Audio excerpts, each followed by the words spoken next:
Dennis Rehberg, one of my favorite family names is Rehberg, and there aren't that many of them around. No, there aren't. It's surprising. Where did you guys come from? Germany originally? Actually, before that, it was Prussia. Prussia. The family came over in the 1860s to Montana. So my great-grandfather, A.J. Rehberg, who was the one that kind of started Rehberg Lane, and Patricia Lane is my mother. The dairy that was on Polly and Rehberg, he's kind of the one that started everything in 1873. He was born here in Montana. And I was lucky enough to grow up with him. I was born on his birthday, October 5th. Wow. And we lived at the ranch. He had the larger home, and we had a little grain storage that was converted into a home. And then we didn't add on to that house until I was in first grade, so we lived in a one-bedroom, one-room kitchen, living room, and everything else until I was in first grade up at the ranch. Sure. Where'd you go to school, Rimrock? Started out at Poly Drive, Poly Drive, and I went there 1 year, and then Boulder Avenue was built, so I was the first second grade class at Boulder. And then Will James was built, so I was in the first seventh grade class at Will James, and I went to West. So both my sister and I, Mom was a school teacher. She taught at Miles Avenue, and ironically, my sister now is the principal at Miles Avenue. That's amazing. So we have a family of teachers. My grandma taught at the Boys Ranch. My other grandma taught, and my great-grandmother taught. Wow. And my daughter's teaching now, so we're pretty proud of all the teachers in our family. And you weren't homeschooled? No, are you kidding? Well, let's just say I was homeschooled, because when you have a sister who ultimately becomes a principal and a mom who's a teacher, chances are I was taught a lot, whether I knew it or not at the time. And we lived at the ranch, and Dad had the Milky Way down on Poly Drive. I remember Dad cooked 12 hours a day, 7 days a week. I remember. I lived out on Golden Boulevard. I knew that, off of Rehberg, yes. Yeah, and I used to come down, we used to go walk down the ditch, you know, when there's water in the ditch, watching the water spiders and thinking about fishing, even though, wasn't I any spent there. hours with those spiders. You get down, they go up like that, The and then they skippers, come back. We'd get down in that area, and Jack or Wally'd say, you guys want an ice cream cup? And they'd give us an ice cream cup, and we thought that was just pretty fantastic on a hot day. Well, they never turned anyone down. They had the summer pasture. They called it the Sunday pasture, and it was on Poly, where Mayflower Church is now, and they would put the cows out there on Sunday so they could get a little relief from milking. Dad located some film the other day. It was really kind of fun. I got a chance to see. There's up at the ranch, the tunnel goes through our place, and there was a train going through on the railroad tracks, and the cattle car was open.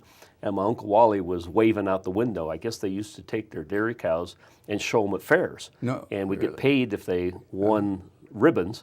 And they had loaded up the milk cows, the Guernseys, and they were on their way to Great Falls Fair. And that's the pictures of them going through the ranch, hanging out of the stock car, waving. It was kind of fun. Yeah. I remember one time we decided to find out who was scared worse than the other one. We went into the tunnel and waited for a train. Got behind the timbers. And it was fun. Well, the most scared I've been in that tunnel. It's about a quarter of a mile long, and it's on a curve, so it's dark. And Jan and I, we had some cows get in there. We had a bull and a number of Black Angus. And Black Angus in a very dark tunnel is kind of spooky. And we decided to try and run them back through the tunnel, get them back in the pasture. And they stopped and started milling around, and you could hear their hooves on the gravel. And we didn't know whether they were coming at us or going the other way, and we didn't know if a train was coming. It would have been a big wreck. Oh, that would have been nasty. And that was back in the 80s when Jan and I were just starting out. And we got them through, but that's the scariest I think I remember. There was a guy by the name of Jack Hyde or something that stayed in that little house that was before you get to the tunnel coming from the Molt side. And had a cistern there, and we used to get water there occasionally. Well, we still find signs of the old camp where the tunnel was dug, and there was utensils and things. And unfortunately, about I think it was 83, 84, somebody came and burned down the original house that my great grandfather had built up there. Some vandals got in, and all that was left was the chimney. Yeah. And they eventually came, and the vandals knocked the chimney down as well. So a lot of that history has been lost, but we're lucky. J.K. Ralston wrote and painted a lot of things around the ranch. He was friends with my great-grandfather, and so some of the paintings that we have were stories that my great-grandfather had told J.K. Ralston. Yeah. Hey, let's get on with politics. All right. Would you mind answering that question for Tim Cranston? Sure. Because he wrote it to me, and he said, and I looked at it, and I said, I don't know about this. Yeah. So Denny, if you could go back to the Tom DeLay GOP majority years, say 2002, and change one vote and tell your GOP colleagues what is going to happen to the economy and the U.S. budget at the end of the decade, what vote would you change, and what would you ask your GOP colleagues to do differently? That's actually a good question. It's interesting that he used the name Tom DeLay, because I think there were a lot of people that made a lot of mistakes probably in that period. And one of the things, Dave, that happened to us, of course, we can never forget, first of all, September 11th. I was sworn in 2001, and shortly after I got there, then everything changed. I asked to be on the aviation subcommittee of the Transportation Committee because I wanted to try and bring additional service to Montana. Sure. And what's more important than our highways, our rail, and such. And everything changed with September 11th, literally. It was a new world. The threat came to America, and that was really the first time that we had to react as we did. Certainly with Hawaii and Pearl Harbor and World War II and all of that, that was disruptive. Well, this was as well. This was a major event. And so a lot of things occurred that I kind of wish it hadn't taken the same direction. Some of the things I would like to take back, and we were in the penalty box for a number of years as a result, was the spending. If I could take back some of the votes that I had in accepting some of the spending that occurred. Now, let me put that in perspective, though. This president has gotten out of control. Oh, yeah. While we were bad, they replaced us with something worse. Yeah. From the beginning of America's history, meaning all of the various Vietnam and CCC and FDR and the New Deal and all of that, from the beginning to January 1 of 2007, when the Democrats got control of Congress, the House and the Senate, we built up about an $8 trillion debt. High, but manageable. And the spending that occurred after September 11th and as a result of Katrina were all part of that. But it was $8 trillion from the beginning of our history to January 1 of 2007.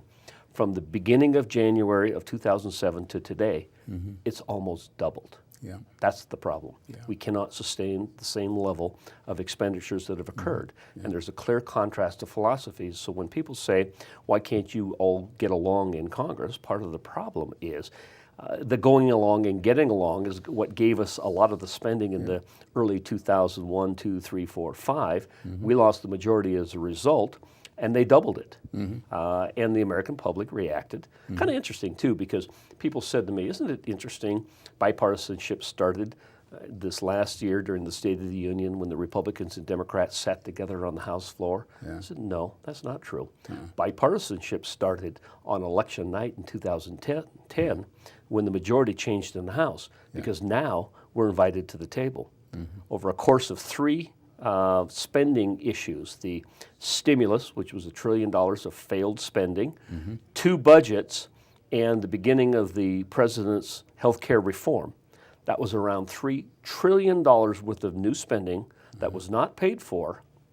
And you know what? I sat on the Appropriations Committee, and the Democrats didn't have one single hearing in appropriations. We didn't meet for that entire year that $3 trillion was spent. That means that there was no bipartisanship. It was single-party rule. And it went all the way from the beginning to the president's signature without input from the minority.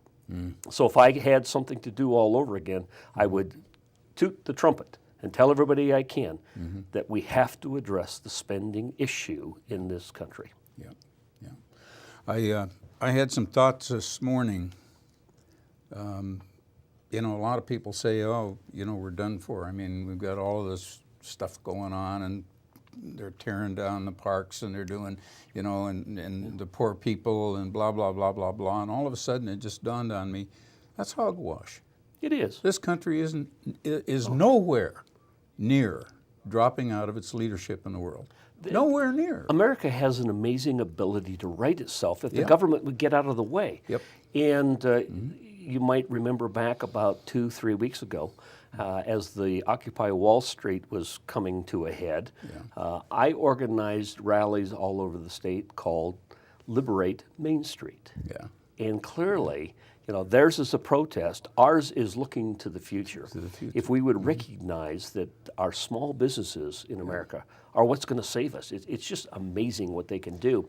But right now, they are, in fact, 1, overtaxed, 2, over-regulated, and 3, over-litigated. They're afraid of being sued in many cases. And so what we need to do is liberate Main Street by clearly understanding that those are the issues right now. They don't need more taxes put on top of them. They don't need the new regulations that are being dropped on them because of the new health care reform and some of the other things that are occurring. What they need is some certainty that they're going to have the ability to expand and grow, and they're going to know the economy is going to be better. And the best way for that to occur is for the government to control itself. Yeah, yeah. I think there are too many lawyers. You remember Rob Nadelson? Oh, yes. Yeah. I ran into him one day and we were chatting a little bit, and I said, "Don't you have a twinge of guilt?" And he said, "Over what?" And I said, "Well, it seems like you're raising rattlesnakes at government expense and then turning them loose on the government." And he looked at me and he kind of got a funny look on his face and he says, "I'm going to use that." He's kind of got a dry sense of humor anyway. But it seems to me like we're pumping out lawyers, and they need something to do to make a living. And I know a lot of them that have a difficult time making a living. And I don't think it's because they're bad lawyers. It's just that they're selective. I married mine. So I'm not going to... I know. But she wasn't when I married her, and she wanted to go and go to law school, and she's a good one. She's a sweetheart. And the interesting thing is, look at the president's health care reform. Yeah. One of the things that was left out that would truly control the cost of health care, and one of the reasons I can say it has failed, is going to fail, is it was sold as being something that was going to control the cost of health care. Yeah. It didn't. All it did was add more people to a failing system. Yeah. And we'll start seeing the signs of that. But one of the things that we tried to promote along the way that was completely discounted was defensive medicine. Now, it's not the lawsuit. If somebody is harmed, they want to have the ability, and they should have the ability to go to court and be compensated for the problem. But the problem is there's defensive medicine occurring, and just talk to your doctor.